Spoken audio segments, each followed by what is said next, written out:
নমস্কার বন্ধুরা, আমার ভালোবাসা রান্নার চ্যানেলে আপনাদের সবাইকে স্বাগত।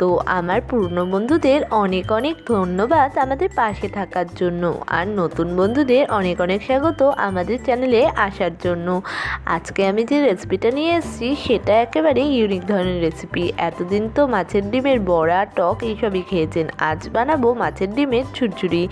এর জন্য আমি নিয়ে নিয়েছি কাতলা মাছের ডিম, যেটাকে আমি পরিষ্কার করে ধুয়ে রেখে দিয়েছি। এবার একটা কড়াই নিয়ে তাতে দিয়ে দিলাম 1 কাপ মতো জল। জলটা একটু গরম হলেই দিয়ে দিলাম ধুয়ে রাখা মাছের ডিমটা। এই রান্নার মেন জিনিস হলো এই মাছের ডিমে সিদ্ধ করাটা গরম জলে। দেখুন, কথা বলতে বলতে মাছের ডিমটা আমি জলের মধ্যে ডুবিয়ে দিচ্ছি ভালো করে বয়েল হওয়ার জন্য। এবার আমি এটাকে ঢাকা দিয়ে দিলাম 20 থেকে 15 মিনিটের জন্য। এরপর আমি ঢাকনাটা খুলে দেখে নিচ্ছি মাছের ডিমটা আমার মোটামুটি সিদ্ধ হয়ে গেছে। এবার আমি এটাকে জল ঝরিয়ে একটা প্লেটের মধ্যে তুলে নিচ্ছি।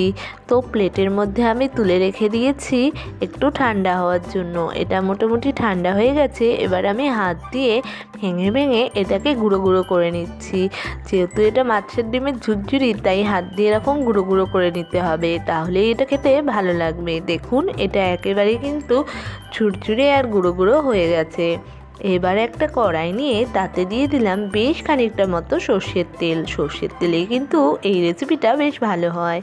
এরপর আমি এর মধ্যে একটুখানি কালো জিরে ফোড়ন দিলাম। কালো জিরের গন্ধ এইসব রান্নায় জাস্ট জমে যায়।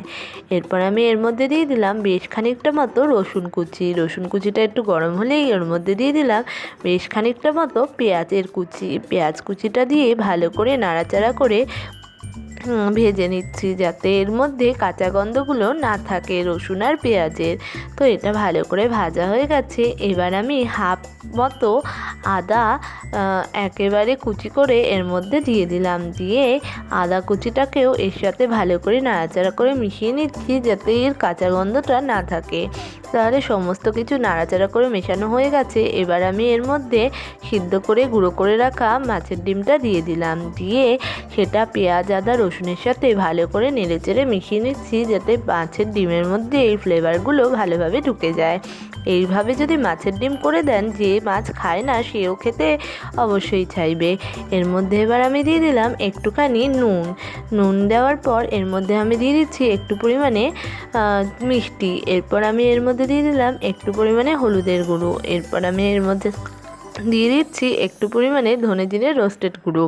এরপর আমি এর মধ্যে দিয়ে দিচ্ছি একটু পরিমাণে কাশ্মীরি লঙ্কার গুঁড়ো। এতে কিন্তু লাল রঙটা হয়, ঝাল হয় না।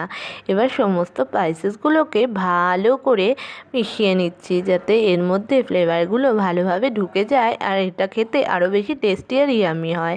তো এটা ভালো করে কষানো হয়ে গেছে। এবার আমি এর মধ্যে দিয়ে দিলাম বেশ খানিকটা কাঁচা পাকা লঙ্কা কুচি। এটা আপনি আপনার ঝাল অনুসারে দিয়ে দেবেন। এরপর আমি এটাকে ভালো করে লঙ্কা কুচি দিয়ে নাড়াচাড়া করে মিশিয়ে নিচ্ছি, যাতে লঙ্কার ফ্লেভারটা এর মধ্যে ঢুকে যায়।